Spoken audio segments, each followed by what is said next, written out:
Hi, I'm Roger Knowles and I'm making this short video to introduce my new keynote talk to you. It's entitled V2, or more correctly, V to the power of 2. But before I show you some clips from an actual presentation, I'd like to tell you a little bit about me and about why I actually put this particular talk together. First of all, me.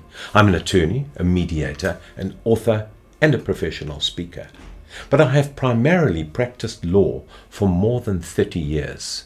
And on a daily basis, in the practice of law, I've observed conflict and disputes between people at all levels.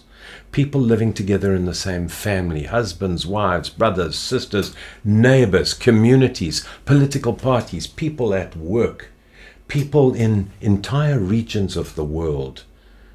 And I've noticed one thing, the way that we approach dispute resolution in South Africa, the customary legal approach, causes more problems than it solves.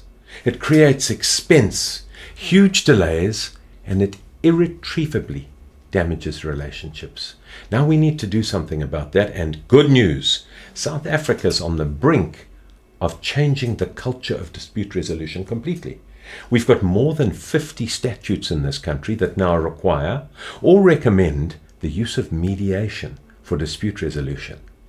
And that is what I'm going to be promoting. That is why I've made this particular talk.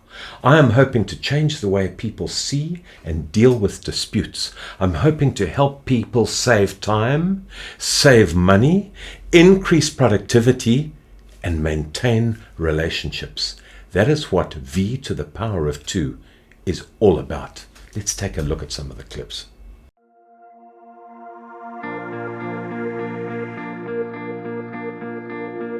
Think about it.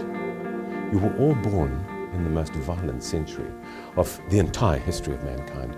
More people were killed in wars during the century of your birth than in the entire history of human beings prior to that. It's been my experience that most people dislike conflict. They don't like it. They'd rather try and avoid it. Even those who have the courage to face it don't enjoy conflict. But we all face it all the time.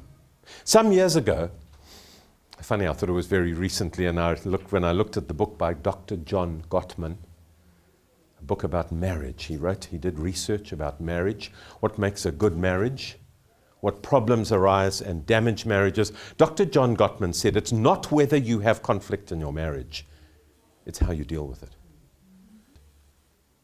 It follows, I'm sure you'll agree, that if that's what we need, we should have a plan. We should be ready to handle it, because it's going to happen to you. If it's not happening to you right now, it's going to happen tomorrow. Some sort of conflict is going to arise tomorrow. Are you ready for it? Do you know how you're going to handle it? Almost certainly not, because almost nobody has a plan. We rely on our intuition. Our intuition is the hidden learning that's built up in our brains over the years, resulting from other experiences. And we're going to rely on that. Some of those other experiences were planted in your brain when you were 6 years old. So tomorrow you could get into a conflict and you'd rely on a 6-year-old to steer you out of it. Now, the vicar's wife was incredibly pregnant at the time, right on the edge. And she was doing what she had to do, sort of holding the dishes away from her because she couldn't get close enough to the sink. And she suddenly heard a shouting and a screaming and a hell of a fuss outside in the street. And she thought, what was that? Because she could hear sounds of fear. She could hear that it was people worrying, running, shouting in the street. She went out, opened the door, wondering what was going on, feeling terribly vulnerable and nervous, hand on her abdomen, opened the door and somebody ran past. And she said, what's happening? What's happening? And a man said to her, the Spanish are coming. Run! The Spanish are coming. She couldn't run. She couldn't stay and fight. She couldn't do one or the other. So she passed out. The act of passing out triggered the labor, and in due course, the Spanish didn't actually arrive that day. And incidentally, what the panic was about was that everybody knew the Spanish were coming. It went on for years. Before the great battle between the Armada and Britain, they knew for years. Philip had said, I'm going to sort you lot out. So they had reason to panic because they'd been watching up and down the English coast for the Spanish. They knew the Spanish were coming. The English were building ships as fast as they could, but they could never match these castles on the sea. So this lady had reason to panic. She panicked, she passed out, woke up in labor, the child was born. The child was named after his father. The woman's name doesn't exist in history. Can you believe it? She's the one who gave birth to this child, but her name hasn't been recorded. He was Thomas Hobbes, named after his father, the vicar, Thomas Hobbes. Thomas Hobbes became one of the most famous British thinkers and politicians of all time. And one of the big things that Thomas Hobbes did is he said, man is a pretty miserable creature. Man is a selfish, conniving, aggressive, nasty little person. And he left us this saying, war is the natural state of man. What about driving your car? How do you feel about that? You're driving along and somebody cuts you off. Do you just say, which I'm trying to teach myself to do, oh gosh, he must have an emergency on somewhere. I hope he gets there safely. I've tried to teach myself that because I've been so close to wanting to chase and run him off the road. Sexual inhibition. Well, that's one of the things that flows from this sort of thing happening to you often. And as a human being, if you drive from home to the office tomorrow, it might happen to you 3 times. Not the poop and the... What?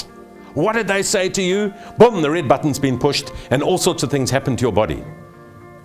The button that James Bond pushes to blow the guy out of his passenger seat in his Maserati, gone. It's one way to sort your problem out. Every marriage should have one of those. You take turns driving.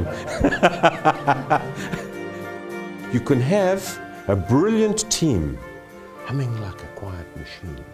Your company, your community organization, whatever it is, your government is running very, very smoothly, and then there's a difference of opinion between 2 people. Just has to be a difference of opinion, and you can be thinking, well, jeepers, I wonder how that happened. We got on so well. And somebody says, yeah, but you know, she's a bitch. She always has been. And she says that about you too. Then all hell breaks loose. And then you've got chaos, where you had a smoothly running team, a wonderfully productive and creative organization. Suddenly you've just got a whole lot of people who hate each other. Conflict. No plan. Not ready for it. It's the other way of V to the power of 2. It's not the power of one or the other, it's the power of 2, and it's a multiplier effect. And we've agreed that we need to sort that out by in some way other than a battle. Take a deep breath and realize that there's another way. That's the beginning of changing the entire world.